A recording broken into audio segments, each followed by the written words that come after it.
नमस्कार बच्चों, बीसीए वाले के इस ट्यूटोरियल में आपका स्वागत है, अभिनंदन है। और आज जैव प्रक्रम का उत्सर्जन का लगभग अंतिम क्लास है। इसमें हम लोग जानेंगे कि वृक्क की जो कार्य करने का जो 3 चरण है, वृक्क का कार्य करने का 3 चरण है, उन चरणों के बारे में तथा मूत्र के निर्माण के बारे में। हमारे बॉडी में जो मूत्र का निर्माण हो रहा है वो कैसे हो रहा है, किस प्रक्रिया के तहत हो रहा है। हमने इसलिए पिछले क्लास में पढ़ा क्या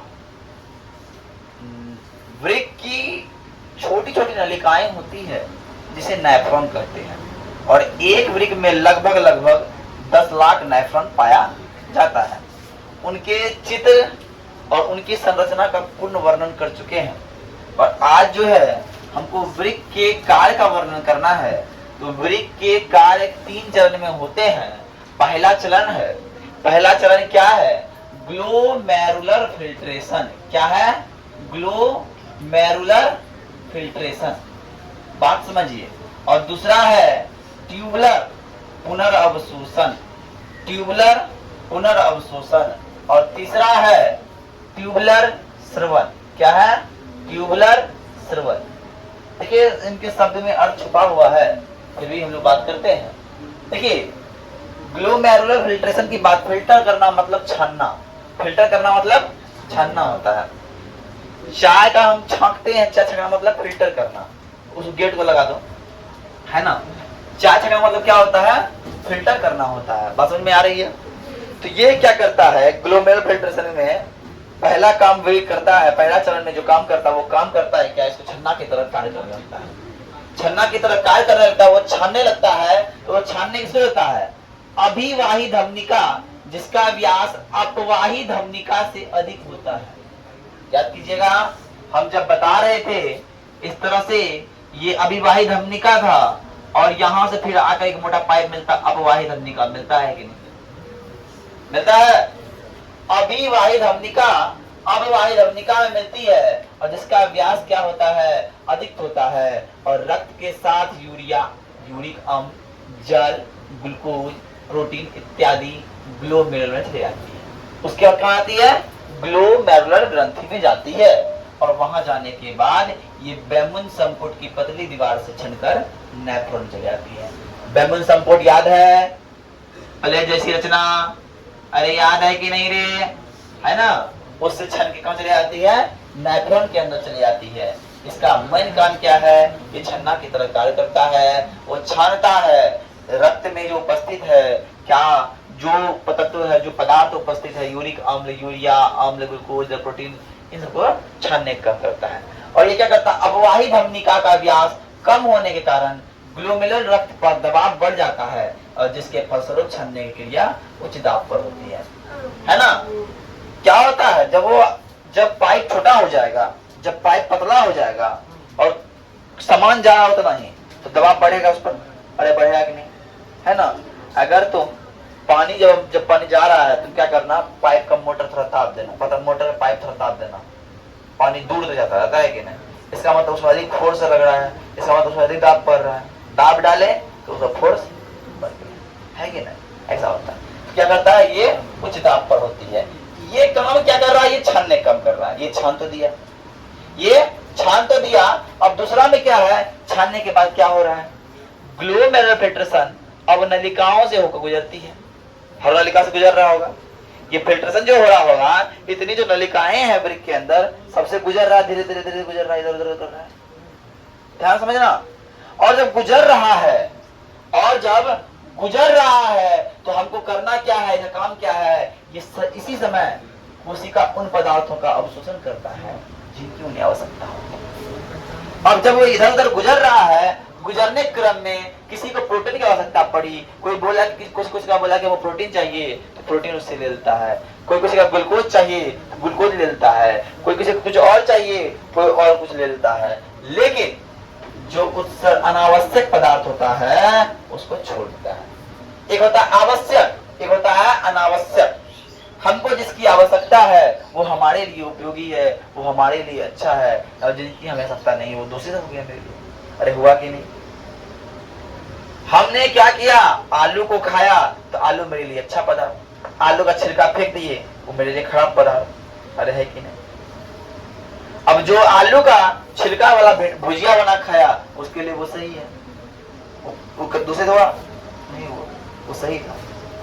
बात ये है जिनका हम उपयोग कर लिए वो हमारे लिए शुद्ध है, और जिनका हम उपयोग नहीं कर सकते हैं वो हमारे लिए अशुद्ध है। तो बात क्या होता है, तो पहला चीज ये छानने का काम करता है, और छानने के क्रम में जब ये विभिन्न विभिन्न नलिकाओं से गुजरती है, वृक्क के अनेफ्रॉन की नलिकाओं से गुजरती है, तो ये ट्यूबुलर पुनर्वसन क्या करता है, पुनर्अवशोषण क्या करता है, जो उपयोगी पदार्थ ग्लूकोज, प्रोटीन, कार्बोहाइड्रेट इत्यादि इन रक्त में पाया जाता है उनका अवशोषण कर लेता है, और अवशोषण करके कोशिका शरीर के विभिन्न भागों तक इस चीज को पहुंचाती है। लेकिन जो दूषित पदार्थ होता है वो क्या होता है, दूषित पदार्थ को शरीर से बाहर निकाल दिया जाता है हमारे मूत्र मल मार्ग द्वारा।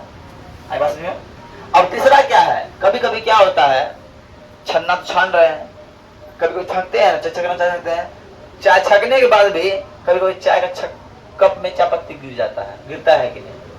अरे गिरता है, तुम लोग से हुआ है कि नहीं? तुम लोग कभी पिया होगा, देखा होगा, ऐसा होता है। तो वही फंडामेंटल यहाँ होता है, जब पूरा छांट छूक दिया, जब पूरा सब ले लिया, तो फिर भी क्या होता है, कभी कभी कुछ उत्सर्जित पदार्थ जो है फिल्टर्ड होकर मिल जाता है। क्या समझना? हम क्या करते हैं, चाय को छांक तो रहे हैं, छांकने के बाद जो हो गया, लेकिन कुछ अवशोष कुछ जो छकना वाला चाय पत्ती है वो भी चाय में गिर गया, मतलब कुछ अशुद्ध पदार्थ, कुछ अदूषित पदार्थ भी इसमें आके मिल जाता है, उत्सर्जित पदार्थ आके मिल जाता है। तो करता क्या है, अब फिल्ट्रेट ब्लड मूत्र ये क्या करता है, अब जो दूषित पदार्थ है उसको शरीर से बाहर निकालना है कि नहीं बाबू? तो फिर ये जो मिला हुआ चीज है इसको भी शरीर से समय समय पर मूत्र मार्ग के द्वारा बाहर कर दिया जाता है। इसका काम यही है कि नहीं? इसका काम क्या है, पहला देखो, पहला चरण में ग्लोमेरुल क्या करता है, छकना की तरह छांक दिया अच्छा से, बोला बाबू शुद्ध हो गया। लेकिन दूसरा जो चरण है वो है ट्यूबुलर पुनर्वसन।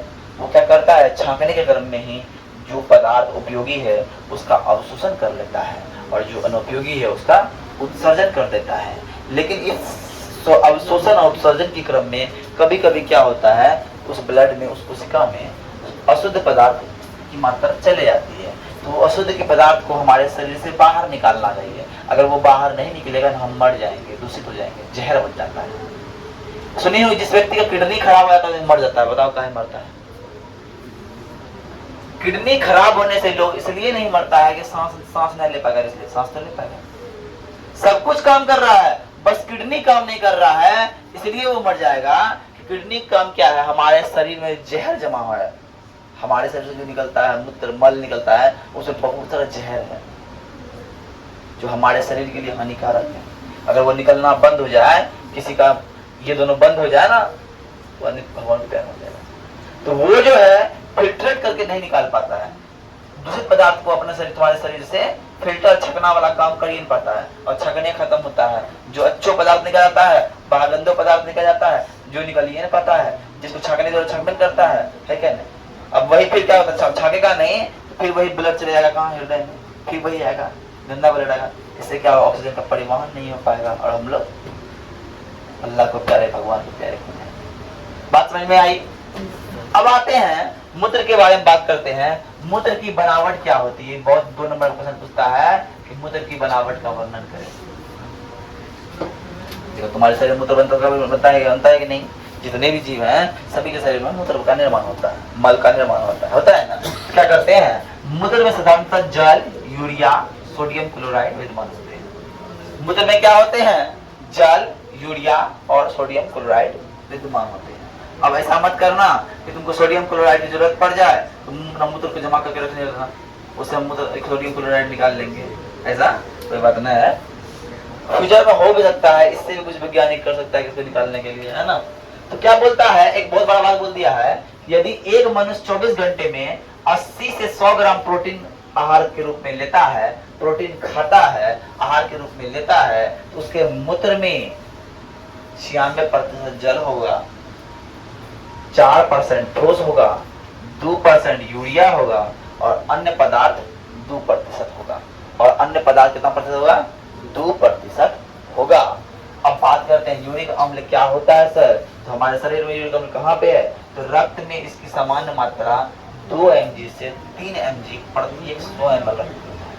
अगर 100 ml रक्त है तो उसमें 2 ml से 2 मिलीग्राम से 3 मिलीग्राम मात्रा होगा किसका?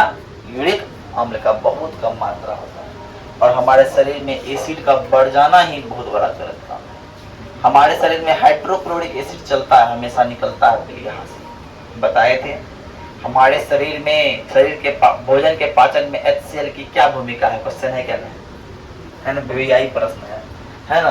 तो वो चीज जो जब तुम देखोगे तो हमारे शरीर में एक HCl निकलता है, हाईली रिएक्टिव एसिड। अगर तुम्हारा मुंह पे गिरा दिया तो जल जाएगा, लेकिन फिर भी तुम्हारा पेट में बूंद बूंद गिरते रहता पर जलता नहीं। कहे कि उसके चारों बगल में क्या होता है?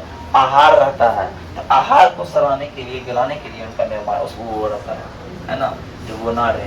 तो हमारे शरीर में क्या है? यूरिक अम्ल को निकलता है। कितना यूरिक अम्ल है? 100 ml। अगर 100 ml अगर रक्त की मात्रा है तो उसमें 2 मिलीग्राम से 3 मिलीग्राम क्या होगा? यूरिक अम्ल विद्यमान होता है। अब एक बात है, किसी किडनी खराब हो जाए, किसी किडनी खराब हो जाए, कैसे खराब हो जाए? किसी को मधुमेह बीमारी है, उसके कारण खराब हो जाए। विभिन्न प्रकार की बीमारी है, किडनी खराब हो जाए। कोई मारा यहाँ पे चोट लगे, किडनी खराब हो गया, इस जगह इसलिए बोलना। तब कोई बच्चा दबाता है ना, पैर हाथ तब दबाता है तो उसको बोलता है कि यहाँ मत दबाओ, अब यहाँ चोट लग जाए, इसीलिए किडनी होता है ना। किडनी खराब हो जाएगा तो क्या हो? खराब हो गया। अब किडनी खराब हो गया भैया, किडनी जब बिना किडनी के तो हम जी नहीं सकते हैं। क्या करेंगे? क्या करेंगे? करते क्या है? सीरा होता है ना, सीरा अशुद्ध रक्त लेता है, बताया, और धमनी होता है शुद्ध रक्त। तो क्या करते हैं? एक नली का हाथे में सीरा में लगाते हैं, एक नली का धमनी में लगाते हैं, और वो एक मशीन है, जैसे किडनी काम करता है ना वैसे ही मशीन काम करता है। ऐसे करके घूम के फिल्ट्रेट करते रहता है ना। वो मशीन को बोलते हैं डायलिसिस मशीन। क्या बोलते हैं? डायलिसिस मशीन बोलते हैं। जो व्यक्ति का शरीर में किडनी खत्म हो गया उसको कृत्रिम वृक्क भी बोलते हैं और डायलिसिस मशीन भी बोलते हैं। उसके बारे में थोड़ा देख लेते हैं, है ना। ठीक, देखिए अब हीमोडायलिसिस क्या होता है ध्यान समझिएगा। कभी कभी क्या होता है, हम बताएं अभी, कभी कभी एक परिस्थिति आता है, किडनी लोग का खत्म हो जाता है, वृक्क लोग का खत्म हो जाता है। कैसे खत्म होता है? तो अत्यधिक रक्तचाप हो जाने से, ब्लड प्रेशर बढ़ने से, या फिर चोट लगने से, या फिर अधिक मधुमेह होने से, या फिर कोई बीमारी होने, संक्रमण होने तो खत्म हो जाता है। तो इससे क्या होता है? शरीर के अंदर जहरीला विकार का इकट्ठा होना चालू हो जाता है। जहरीला विकार क्या होता है? इकट्ठा होना शुरू हो जाता है और इस स्थिति में लोग की मृत्यु हो सकती है। तो इस स्थिति से बचाव के लिए वृक्क के जगह एक कृत्रिम वृक्क लगाया जाता है जिसको डायलिसिस मशीन कहते हैं। क्या बोलते हैं? डायलिसिस मशीन कहते हैं। यह एक प्रकार का कृत्रिम वृक्क है। ये क्या है? एक प्रकार का कृत्रिम वृक्क है। तो बात समझिए, कृत्रिम वृक्क काम कैसे करता है? उसमें एक टंकी होती है जिसको डायलाइजर कहते हैं। क्या बोलते हैं? और उस डायलाइजर में डायलाइजर फ्लूइड भरा रहता है। क्या रहता है? डायलाइजर फ्लूइड, मतलब डायलाइजर नामक तरल पदार्थ भरा रहता है।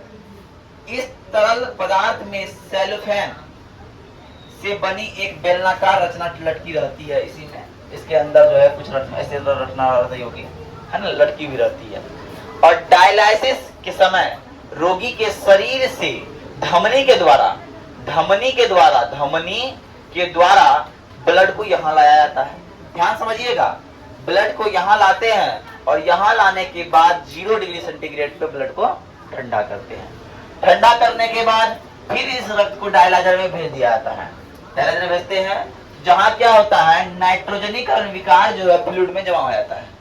अतः जो शुद्ध रक्त होता है फिर उन्हें पंप की मदद से सीरा द्वारा शरीर के अंदर भेज दिया जाता है। इस पूर्ण प्रक्रिया को हम लोग हीमोडायलिसिस कहते हैं। क्या कहते हैं? हीमोडायलिसिस कहते हैं। और इस प्रक्रिया को पूर्ण करने वाला जो काम करता है उसको डायलिसिस मशीन कहते हैं, है ना।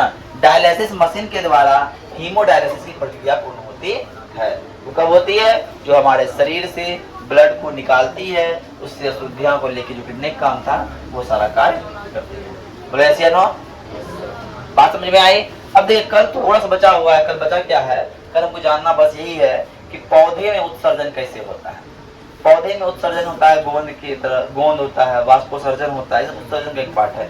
उनके बाद थोड़ा सा क्लास निकाल लेंगे, खत्म हो जाएगा। उसके बाद नेक्स्ट क्लास में हम लोग बताते हैं, आप लोग मैथ की ओर ले जाएंगे, मैथ पढ़ाना है। अब 2-4 दिन मैथ चलेगा, फिर पढ़ देंगे, ठीक है ना। आज के लिए इतना ही। जय हिंद, जय भारत।